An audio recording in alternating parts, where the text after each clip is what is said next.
بسم اللہ الرحمن الرحیم۔ یہ پہلی عالمی جنگ 1914 سے پہلے کا واقعہ ہے۔ ایک تاجر تجارت کی غرض سے شام کے شہر حلب کی جانب روانہ ہوا۔ راستے میں طوفان باد و باران آ لیا۔ برف باری کی شدت سے سڑکیں بند ہو گئیں۔ اس زمانے میں اس شہر میں ہوٹل وغیرہ نہیں تھے کہ مسافر وہاں کا رخ کرتے۔ عموماً واقف کاروں یا رشتہ داروں کے ہاں قیام ہوتا، یا پھر کسی بھی اجنبی شخص کا دروازہ کھٹکھٹایا جاتا اور اس سے رات رہنے کے لیے کہا جاتا، تو وہ نہ صرف اپنا دروازہ کھول دیتا بلکہ کھانا بھی کھلاتا تھا۔ یہ دستور ایک مدت تک چلتا رہا، بلکہ آج بھی دیہات اور قصبوں میں یہی دستور باقی ہے، اور مہمان کا حق سمجھا جاتا ہے کہ اگر وہ گاؤں میں آئے تو اس کی مہمان نوازی کی جائے۔ اس تاجر نے ایک گھر کے دروازے پر دستک دی۔ گھر والوں نے دروازہ کھولا۔ اس نے بتایا کہ وہ مسافر ہے، رات گزارنا چاہتا ہے۔ گھر والوں نے اسے خوش آمدید کہا اور اپنے گھر کے دریچے کھول دیے۔ یہ چھوٹا سا گھر تھا۔ اس میں میاں بیوی اور ان کا اکلوتا نوجوان بیٹا رہتا تھا۔ 2 کمروں میں سے ایک میں ان کا بیٹا اور دوسرے میں اس کے والدین سو جاتے تھے۔ دن کے وقت یہی کمرے کھانے پینے اور بیٹھنے کے لیے استعمال ہوتے تھے۔ گھر والوں نے مہمان کو بٹھایا، کھانا پیش کیا اور پھر اس کے پاس بیٹھ کر گفتگو شروع کر دی۔ تاجر نیک دل آدمی تھا۔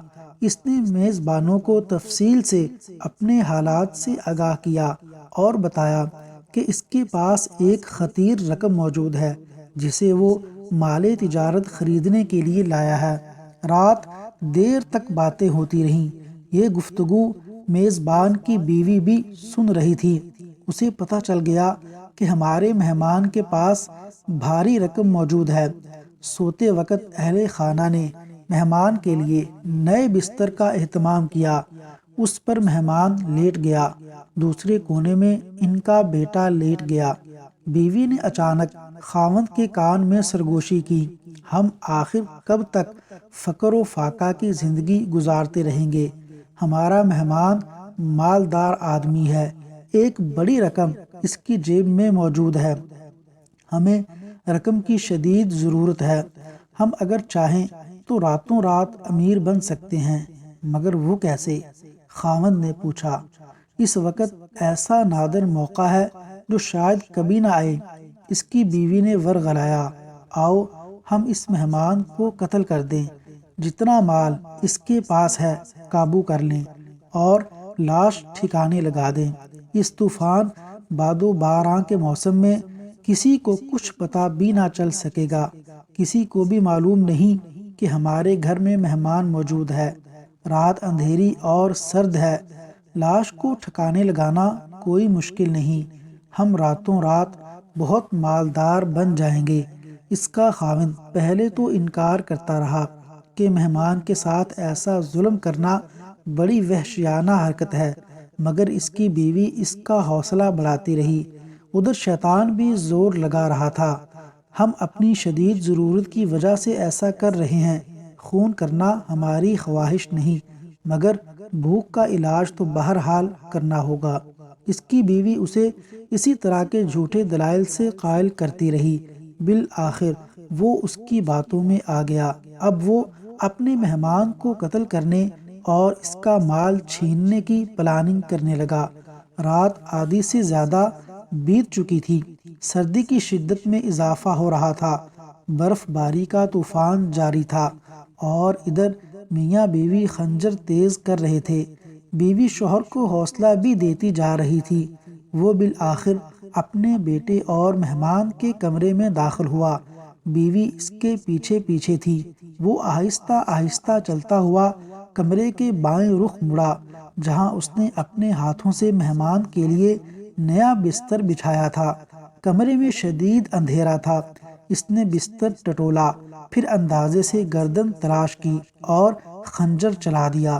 جس طرح بکری ذبح کی جاتی ہے اس طرح اسے ذبح کر دیا۔ اس کی بیوی لپک کر آگے بڑھی اور لاش اٹھانے میں اس کی مدد کی۔ دونوں میاں بیوی دروازے پر لاش کھینچ کر لائے تو اچانک بجلی چمکی اور یکا یک ان کی آنکھیں پتھرا گئیں۔ یہ لاش ان کے اکلوتے بیٹے کی تھی۔ انہوں نے اپنے ہی ہاتھوں اپنے بیٹے کو ذبح کر دیا تھا۔ میاں بیوی کے حلق سے دل دہلا دینے والی چیخیں نکلیں اور دونوں بے ہوش ہو کر گر پڑے۔ چیخیں سن کر مہمان بھی جاگ اٹھا اور ان کے ہمسائے بھی بھاگے بھاگے آئے۔ انہوں نے ان پر ٹھنڈے پانی کے چھینٹے مارے تو انہیں ہوش آیا۔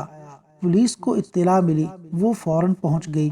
تھوڑی سی تفتیش کے بعد پولیس والے اصل حقائق تک پہنچ گئے۔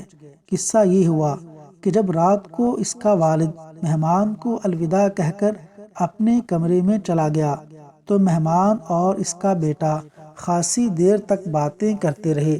اس دوران اچانک لڑکے پر نیند نے غلبہ پا لیا اور وہ باتیں کرتے کرتے مہمان ہی کے بستر پر سو گیا۔ مہمان نے اسے جگانا مناسب نہ سمجھا۔ وہ چپکے سے اٹھا اور اس لڑکے کے بستر پر آ کر سو گیا۔ جب میزبان اسے قتل کرنے آیا تو اسے یقین تھا کہ وہ جسے قتل کر رہا ہے وہ مہمان ہی ہے۔ اس دھوکے میں اس نے اپنا ہی بیٹا قتل کر ڈالا۔ ہمسایوں نے اگلے دن اس نوجوان کو دفن کر دیا اور اس کے ماں باپ جیل خانے کی سلاخوں کے پیچھے دھکیل دیے گئے۔ اس طرح ان لالچی میاں بیوی کو اپنے کیے کی سزا مل گئی۔ یہ تو تھی ان کے لیے دنیاوی سزا۔ آخرت میں بارگاہ الہی میں جواب دہی کا کٹھن مرحلہ ابھی باقی تھا۔